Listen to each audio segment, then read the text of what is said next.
Neelam Katara has been fighting for justice for her son Nitish Katara for so many years now. Majid Member, National Secretary, is coming on board tonight as a senior advocate. My first question is to Kiran Bedi. Ms. Bedi, in this particular case, the suicide note by Geetika's mother allegedly talks about pressure to compromise the case. You know, only recently did politicians come out and express full support for him. We had reported that as well, how Gopal Kanda was being supported by politicians.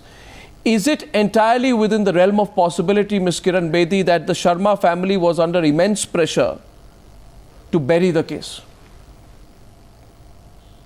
Arnab, I heard the word called being harassed. Yeah. I want to know being harassed means what? Was the harassment continuing? Were there phone calls? Were there visitors? Were there some pressures? And if it was, at what stage? Was it just then, before the mother decided to take her own life, tragically? Or was it earlier? If it was earlier, or not, did brother or husband or she herself report to the police in writing? I think these are very important questions to answer. Yeah. Because if you want to conclude that Kanda, whether you hate him or you don't like him, the point is, if you are into investigation, then I'm asking questions as an investigator. At what stage did the family report to the police in writing? And if the police was given in writing, then the police is squarely responsible for this mishap, because then otherwise it could have been a preventable suicide, because corrective measures could have been taken, deterrent measures could have been taken, court could have been informed, and this man could have been further isolated and brought under watch while in prison or while in the courts. I think that's the key. Of course it is. But that, along with the fact, I mean, one is this whole aspect of harassment. And not everybody can, you know, Neelam Katara, I think I remember that Neelam Katara was on Newsa when this incident had happened in August 2012. And I remember there was a particular conversation, Neelam Katara, where there was a member of the family who said, we are going to fight, we are going to fight, we are going to fight. And we asked you, how do you fight? When you fight a politician, how do you fight? And you had presented various options. And at that time, when the issue was before the media, top lawyers also came and said, we'll fight for you. But eventually, so many months have passed, the court has not even framed the charges. That's also part of the problem, isn't it, Neelam Katara? The courts haven't framed the charges, the family is under pressure. Of course, that's a part of the problem. I'd like, and I'm sure Dr. Bedi is very well informed, but I'd like to remind her it's not easy for the common man who's lost a child to go. They're so scared and, you know, file a written complaint that they're being harassed in a country where there is no witness protection. They would be scared for their own lives. So it's not that easy to say that when did they go and complain in writing. First, let's have the witness protection laws. Let's have a law which debars politicians from sitting in the Houses of Parliament and in the Legislative Assembly. Only then the common citizen will be free. It's 11 years exactly when on a Vasant Panchami my son left the home, and I am still doing rounds of the courts. And 11 years later, as you continue to fight, you hear this story, Neelam Katara, that a 23-year-old, not just she but her mother, eventually killed herself. And the court hasn't framed the charges against the politician. How do you feel at a more personal level, if I may ask you? Because you, for me, are an embodiment and a symbol of somebody who's been fighting the system alone. How do you feel when you hear about what happened in this case to Geetika and now her mother? I mean, I can definitely I can absolutely identify with what the mother went through. And some people have been insensitive enough to say that there was a suicidal tendency. I mean, remember Jessica Lal's parents? Yeah. They were both physically fit when this happened, and both of them died during the course of the case. So losing a child is not a small thing. It's simply, you know, it's very, of course, we put up a brave front and we come out and argue and say that we are fighting a case. But you die, a lot of you dies with the child. So it is a very painful situation, and the society, the powers that be. No, but there is nothing like victimology. There are no victim support groups. Our law only says a person is innocent till proved guilty. The entire human rights bandwagon comes to the assistance of someone who is sentenced to death or is given a capital punishment. No one comes out and does hand-holding for the victim's family. So I can absolutely understand what they went through. Of course, we will need to go through the investigations to know whether what the immediate provocation was for committing the suicide. You see, I'm sorry, I must correct myself. Actually, police frames the charges. You know, that's the point, Kiran Bedi. The police was to have framed the charges here. The Geetika has already faced character assassination. If I'm not mistaken, Kanda's lawyers described her as a hypersensitive girl and a jilted lover who possibly wanted a relationship with Kanda. This was the kind of language that was used about Geetika Sharma. And the moment the case went out of media spotlight, Kiran Bedi, the police also, not only moving at snail's pace, they're not even moving. They're not even moving. There's no framing of the charges either. Arnab, the framing of the charges is in the hands of the court. The police should be responsible if they are delaying producing witnesses, or the witnesses are not coming due to police fault. Charges to be framed are strictly between the prosecution and the court. But completely depending upon what the prosecution does. In this case, the prosecution did nothing. Absolutely. What we really need in the criminal justice system is a reform, even in the manner the prosecution conducts itself, besides expeditious trial. The point in this case is that it is a difficult case. It's an emotional case. It is a defamatory case in a way. It is character assassination case. And after losing one's own daughter to it was tragedy enough. And then facing the trial and what comes in the paper subsequently, and then if she was facing further messages like this, obviously she wasn't able to handle. Yeah, but it's not the only case. She is a victim too. While her daughter was a victim, so is she a victim. Being a victim, there is no external support system other than the family. Yeah, but if the family is capable of helping her handle the grief, the person can handle. But if the family itself is grieving, then somebody can fall a victim to such a situation. But the key is, did they report any? And writing is not a big deal because it's important. After all, they're facing a law case. I'm sure they understand the value of the written word. Did the family at any stage inform the police that they were being harassed? No, the point I'm making here is that, in these high-profile cases, I'm coming to Majid Memon next. In these high-profile cases, the family is fighting the system. The whole system is arraigned against the family. I remember in the Ruchika Girotra case, the moment it went away from the media spotlight, what did the CBI do? The CBI filed a closure report pertaining to Ruchika's brother, Ashu Girotra's torture and destruction of evidence in the case. Ruchika's father accepted that I am too tired. I am too tired now to continue to fight a legal battle against Rathore. That is what happened. The system has complete amnesia the moment the media spotlight is off Majid Memon. The family is left alone to fight.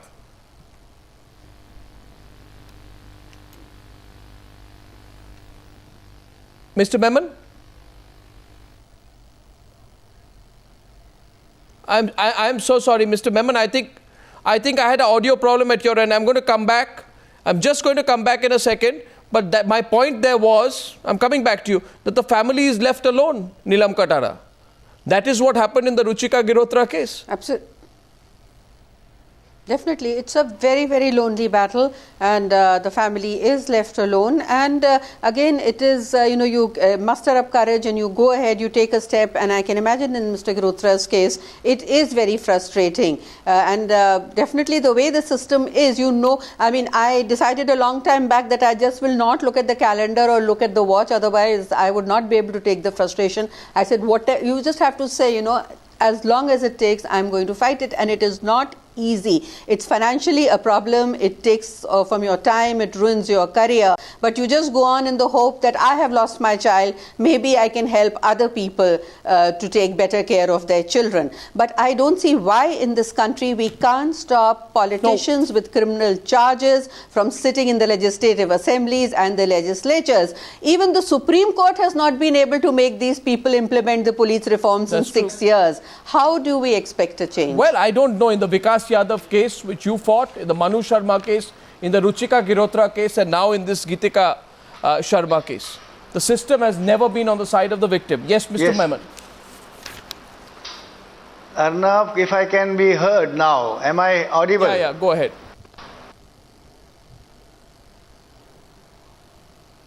I'm sorry, I lost.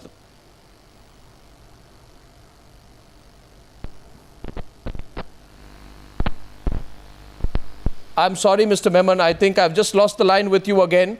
Yes, Kiran Bedi, I'm going to come back to you. Extremely sorry, Mr. Memon. Yes, Kiran Bedi. Arnav, our entire criminal justice system is accused based. It is not victim central. It is all about rights of the accused. We never talk about the rights of the victim. It is not victim. Victim is not central to the criminal justice system. Accused is central to the victim. So all human rights concerning or accused. There is nothing called rights of the victims. Unless we shift the system and make it victim central and balance the victim and the accused, we will not get the right justice for the victims. I think that's the key. The point is, you got human rights all about the accused. Where have you ever been fighting for ever? Have you seen a movement or a fight or a human rights commission for rights of the victim?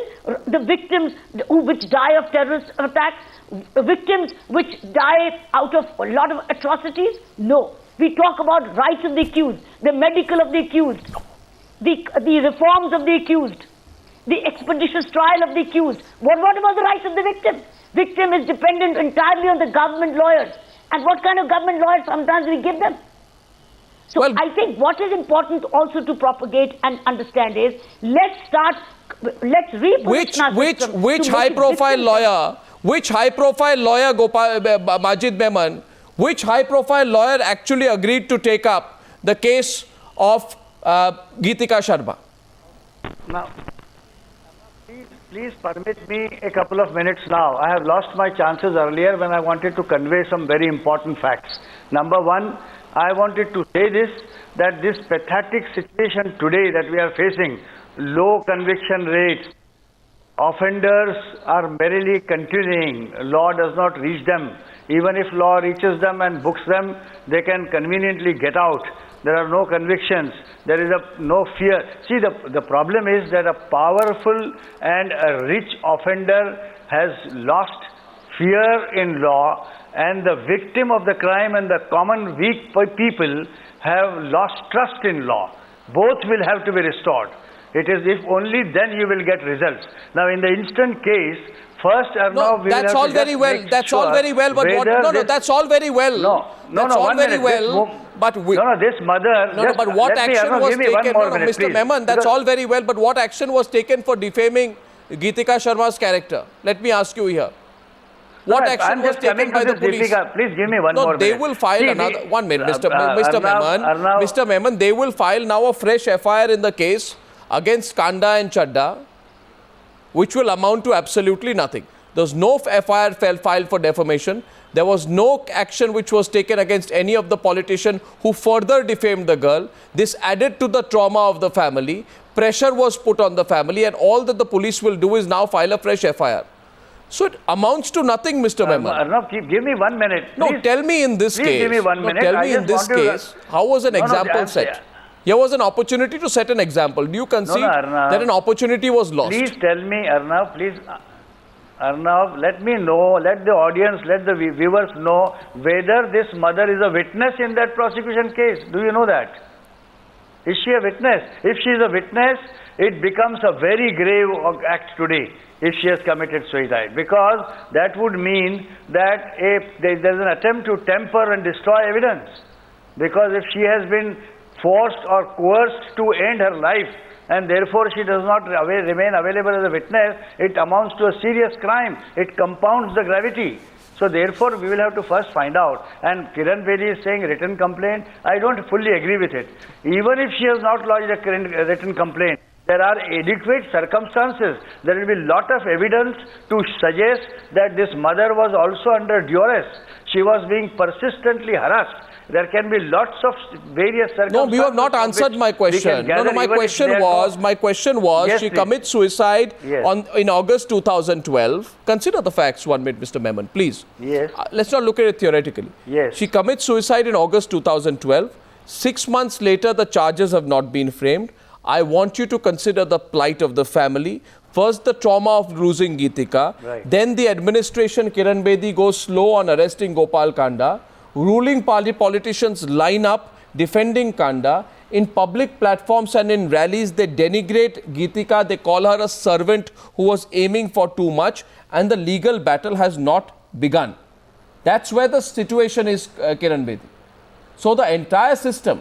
No, why is the charge not framed? Well, that is something that the prosecution must ask itself. Clearly, it is very easy to slow down the work of the prosecution, Kiran Bedi. That's exactly what I'm saying, that our entire legal system, thanks to our legal fraternity, is accused-based, and that they get the best of the lawyers. Who protects the victim? Who defends the victim? So this is not victim central. If today we want legal reforms, I'm telling you to let the bar councils come out. Let the bar councils make judicial reform their movement. Let them stop taking adjournments. It is they who are all the time seeking adjournments and delaying the courts. And when we don't have tough judges to say, sorry, no, despite the amendment of the Criminal Procedure Code, that adjournments would not be allowed, why is it flouted? What about the voice of the bar councils of India? I think if you want judicial reforms, it is in the hands of also, respectfully, also in the hands of the bar councils. I want to know what kind of collective voices have the bar councils come up with. I want to know that. You see, no, this is all right. You see, you are expressing your anguish. We respect it, but let us find out. No, she's not expressing her anguish alone, Mr. Memon. No, Arnav, just give me No, Mr. Memon. Yeah, she's not expressing her anguish. Mr. Memon. She is representing the fact. I am telling you, Mr. Memon, I'll pick up the Ruchika Girotra case. What happens when not just a family, but other people want to fight on behalf of the family? The friend in the Ruchika Girotra, the friend Aradhana had a case filed against her. The lawyer who took up Ruchika's case had a case filed against her. Cases for compensation and defamation were filed against her. The journalists who tried to pick up the case had criminal and civil cases filed against them. In other words, a powerful person sends out a message that you cannot mess with me. I will get the whole system to work against you. I will slap case after case against you, and the family will have to fight alone. Once you achieve that, then you get the prosecution to go slow. You frustrate the family. You don't even have to intimidate them personally, Mr. Majid Memon. Arnav, this is a case, what instance you have given now is a case of gross miscarriage of justice. We have to concede. There are a number of such cases where we find that interest of justice have been compromised, either by powerful politicians, rich people, or etc., etc. This is what the truth is. We can't just shy away from this, and therefore we need reforms. We need police reforms, we need judicial reforms, we need a system also to be revamped, we need a proper witness protection program, we need victims' plights appreciation by the courts. As rightly said by Kiran Bedi, I endorse it, that unfortunately victims are taken care of by such prosecutors who are no match to defense counsel, and unfortunately nobody bothers, and therefore justice suffers. That is how we have very poor conviction rates. We have been debating this. Well, I think what has happened today should leave us all to think what happened to Geetika Kanda. Not one lawyer came up and actually chose to fight for Geetika Sharma. Not one lawyer came up. Everyone talked about it when she committed suicide. Not today. We are following this story up. Thank you very much, ladies and gentlemen, for joining us.